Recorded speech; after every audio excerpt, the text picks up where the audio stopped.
It's me Spirehead. Welcome back to another video. അപ്പോൾ നമ്മൾ ഇന്നത്തെ വീഡിയോ എന്താ വെച്ചിട്ടുണ്ടെങ്കിൽ നമുക്ക് വലിയ മൈലേജ് ഷോട്ട് വരാത്ത രീതിയിൽ വില കുറഞ്ഞ പരമാവധി ബഡ്ജറ്റ് കുറച്ചിട്ട് എങ്ങനെ എക്സോസ്റ്റിന് സൗണ്ട് മോഡിഫൈ ചെയ്യുന്നതിനെ കുറിച്ചാണ്. നമുക്ക് നേരെ വീഡിയോ എടുക്കാം. അതിന് മുമ്പ് നിങ്ങൾ ഈ ചാനൽ ആദ്യമായിട്ടാണ് കാണുന്നതെങ്കിൽ സബ്സ്ക്രൈബ് ചെയ്യുക. തൊട്ടടുത്ത ബെല്ലൈക്കൺ കൂടെ എനേബിൾ ചെയ്തിട്ടുണ്ടെങ്കിൽ ഞാനിടുന്ന പുതിയ വീഡിയോസ് എങ്ങനെ നോട്ടിഫിക്കേഷൻ ലഭിക്കുന്നതായിരിക്കും. നമുക്ക് ആദ്യം ജസ്റ്റ് ഇത് സ്റ്റോക്ക് സൗണ്ട് ഞാൻ ജസ്റ്റ് ഒന്ന് കേൾപ്പിച്ചു തരാം.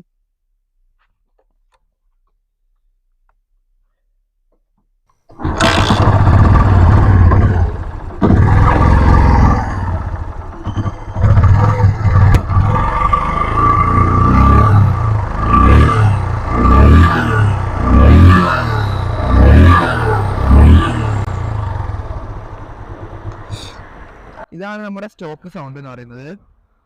ഇനി നമുക്ക് ചെയ്യേണ്ടത് എന്താ വെച്ചിട്ടുണ്ടെങ്കിൽ ആദ്യം ഇത് റിമൂവ് ചെയ്യണം. ഇതിലിപ്പോൾ വരുന്നത് വെച്ചിട്ടുണ്ടെങ്കിൽ ഇത് വെബ്സൈറ്റ് വേർഷൻ 2011 മോഡലാണ്. ഇതിൽ 4 LNK ആണ് വന്നിട്ടുണ്ടായിരുന്നത്.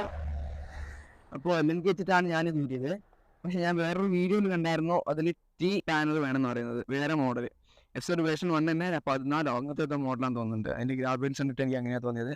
ഇതിലിപ്പോൾ 11 മോഡലായതുകൊണ്ട് LNK ആണ് വേണ്ടത്. നിങ്ങളുടെ വണ്ടിയിൽ LNK ആണോ സ്പാനർ ആണോ നോക്കിയിട്ട് അതിന് യോജിച്ച് വാങ്ങിച്ചാൽ മതി. വണ്ടി മോഡിഫൈ ചെയ്യാൻ വേണ്ടി നമുക്ക് വേണ്ടത് വെറും 5 സാധനങ്ങളാണ്. ഇത് കണ്ടില്ലേ, ഇതെന്ന് പറയുന്നത് 10-ൻ്റെ ബോൾട്ടാണ്. ഇത് പരമാവധി മാക്സിമം നീട്ടത്തിൽ എടുക്കാൻ നോക്കുക. പിന്നെ ഇത് നമ്മുടെ പിസ്റ്റൺ സ്ലീവാണ്, ഇതും 2 എണ്ണം. പിന്നെ ഒരു LNKയും. അത് നിങ്ങൾ എടുക്കുന്ന ബോൾട്ടിൻ്റെ അളവനുസരിച്ച് എടുത്താൽ മതി. ഇനി നമുക്ക് പരിപാടി കിട്ടുമോ?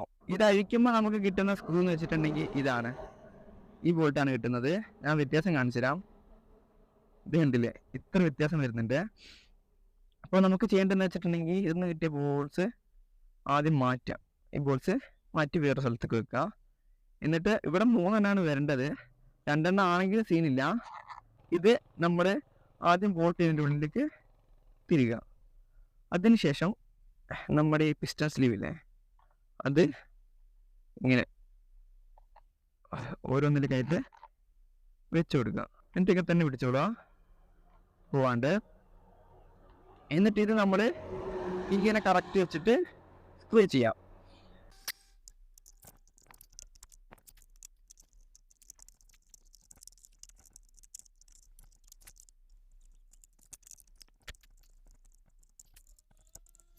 അത് ടൈറ്റ് ചെയ്ത് കൊടുക്കുന്നതോടെ നമ്മുടെ പണി കംപ്ലീറ്റ് ആയിട്ടുണ്ട്. ആദ്യം സൗണ്ട് ഉണ്ടായ മാറ്റം ഞാനൊന്ന് നിങ്ങളെ കേൾപ്പിച്ചു തരാം.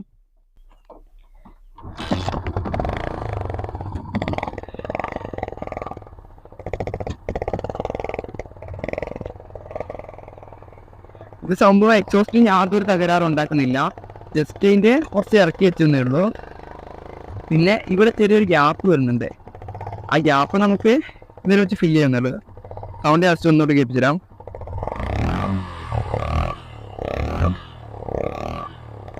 അപ്പോൾ ഇത്രയാണ് ഇന്നത്തെ വീഡിയോ എന്ന് പറയുന്നത്. വീഡിയോ ഹെൽപ്ഫുൾ ആയിട്ട് തോന്നുന്നുണ്ടെങ്കിൽ മറക്കാതെ സബ്സ്ക്രൈബ് ചെയ്യുക, ഫ്രണ്ട്സിനൊക്കെ ഷെയർ ചെയ്ത് കൊടുക്കുക.